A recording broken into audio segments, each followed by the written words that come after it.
What is Gay-Lussac's law? Before I go through the graph, the particle view, a model of it, and some practice problems, let's give credit to both scientists. One was Joseph Gay-Lussac, and the other one was Guillaume Amonton. All right, so let's get going just like I did in the other videos. So here's the graph, and of the four gas variables, we're going to keep volume and moles the same or constant, and we're going to let temperature and pressure vary with this gas law. So as temperature is increased, the pressure also goes up because volume and moles are staying constant. So here's my particulate view of that. Again, this is on the inside if you were to print this back to back. And you've got these two images and a place to put your practice problems, which are coming soon. But I want you to understand what's going on so you can make predictions of the mathematical answers and if they make sense. So we're keeping these two volumes the same. I tried my best to make sure they look the same. We are making the gas particles have a higher average kinetic energy. So that's why I drew longer arrows, and you might want to add those. And the pressure is going to have to be increased to be able to keep that volume the same at this higher temperature. And again, the average kinetic energy of all of these particles is what temperature is. So what would that look like kind of with a model using just my pretend particles here? So the size of the container is going to stay the same this time. The only difference is I'm going to have a certain pressure at a certain temperature, which will be, let's see, this is the lower temperature. Okay, and the collisions with the walls of the container are pressure. For it to stay the same volume and the temperature goes up and the mole stays the same also. Okay, so volume and moles are staying the same. If I increase the temperature, the pressure of this will increase. You'll hear this when I move these at a higher kinetic energy. So again, there's more collisions with the walls of the container. The pressure has to go up and the temperature also goes up. So they again are directly related. So let me grab this graph from one more time, and you're seeing another direct relationship, and you're seeing another time where we divide those two variables. All right, let's get started with the practice problem. So I'm going to do the first one with you, and you may want to keep this out if you have it. So here's the first one. You can write that down and have your calculator ready, just as always here. And let's just get started. So we've got pressure 1 and temperature 1. And again, remember those could also be called initial. And our first one is 965. It's right here, torr, which is for torricelli. And it's the same thing as millimeters of mercury. So you can always kind of put in the parentheses here. These two are the exact same type of conversion given two different names. The next thing was we had 55 degrees Celsius. Now this is coming back. We've avoided it since Charles' law, but temperature must be in Kelvin. So right away, I'm going to convert my temperatures to Kelvin temperatures so that I have my number that I can use. And this one is 328. All right, next, and there's reasons for that, but I'm not going to cover that in this video because it would take too long.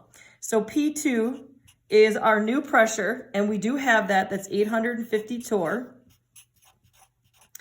And then our new temperature is what we're trying to find, okay?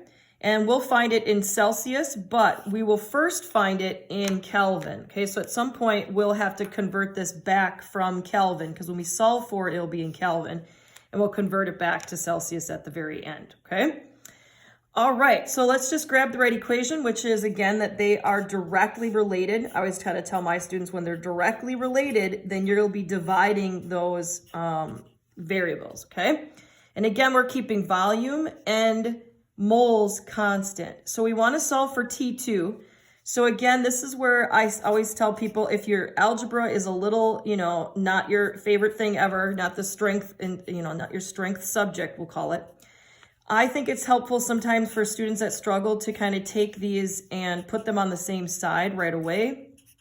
So it looks like that. And that's another, version of this. But keep in mind, don't mess this up with, Boyle's, because Boyle's has the variables are both, initials versus, the finals. So be careful if you write this again right here, there is room. You need to make sure you realize that it's not identical to Boyle's law. That one is an indirect relationship. All right, let's keep going. So we want to solve for T2. So I'm just going to quick do this because this is the I think this is the fourth video that I've made in this little set. So I'm just going to go right to that. That's what T2 is. And if you don't know, I guess pause the video and kind of look at, why that is. So now you got to make sure you get the correct placement of your variable. So P2 is my new pressure and T1 was my initial temperature. Okay. And again, this is where I want you to think about, should it go up or down, okay? And then we have our new, this is the new pressure. Our original pressure was 965 torr, okay? And so we're gonna have the torrs will cancel. I'm gonna try to put the answer right on the end here, because I still have to convert back to Celsius from Kelvin. So this answer is gonna be in Kelvin. You can see by the unit there. So you're gonna have 850, and then times 328, and then divided by 965, and you get 2.8, and I'm just gonna go right to the right number of significant figures, or you can carry an extra one if you'd like, but 280, let's just go right to the right number of significant figures, 289 Kelvin, again, because we had 3, in fact, I'll add a dot here, maybe make that one be significant, that way we can keep that these have 3 sig figs.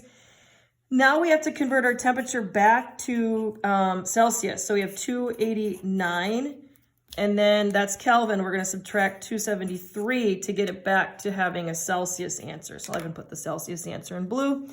So I'm actually going to use the 289 since I rounded it with sig figs. You could have carried an extra sig fig if you want. The other thing too I'm going to put over here is some people want you to use 273.15 as the conversion. And then that would give you a fair amount more significant figures. So I like to use just 273. It's just easier for students, so I like to use that instead. Okay, and then we get 16 degrees Celsius. Now again, kind of ask yourself, does that make sense? So I had a pressure and a temperature, and then I had a lower pressure. So that makes sense if I grab this graph again, that if it went to a lower pressure, it would be at a lower temperature because again, they are directly related. So again, that makes sense to go down to 16. Okay, it's your turn now. So here's your practice problem. Give it a shot. Pause the video. I will give you the answer. All right, here we go. So here's the answer. Maybe I can even fit this all on one screen here. Look at that. Just barely hopefully fits so you can see it.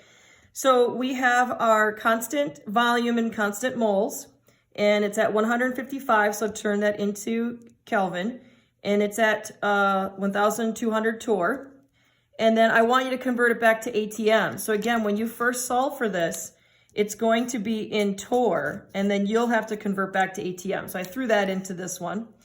You have 0 for the new temperature, so it went down again. So make sure that makes sense that your new pressure when you solve for it here, and I just used the original equation, I get around 770. But I used 764 just to change it back into ATM, and it was exactly 1.0 ATM.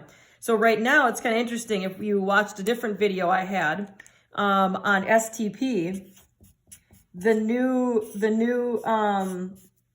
pressure and temperature are 0 degrees Celsius and 1 ATM, which is the definition of a standard temperature and pressure gas. And so we could use that fact if you watched my Avogadro's video, that the new temperature and the new pressure, we could use this, the special fact of this, it's called molar volume of the gas that it's at now, okay? Not before, but after. All right, well, I hope that helps, chemists. And like I said in the description below, I have this set of notes. What you'll do is you'll print it so that it's, back to back. If you have to kind of mess with the pages a little bit, there might be some blank ones.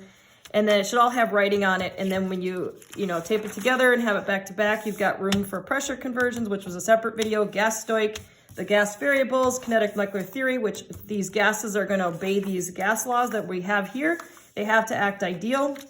So they have to follow those rules. So kind of read those, again. And I do a video on Boyle's, Charles, Avogadro. This is the Gay-Lussac. I'm going to be making one on Dalton's next. And then maybe I'll get ideal, Graham's, and combined gas law also. All right, good luck, chemists, and I hope you watch another video of mine.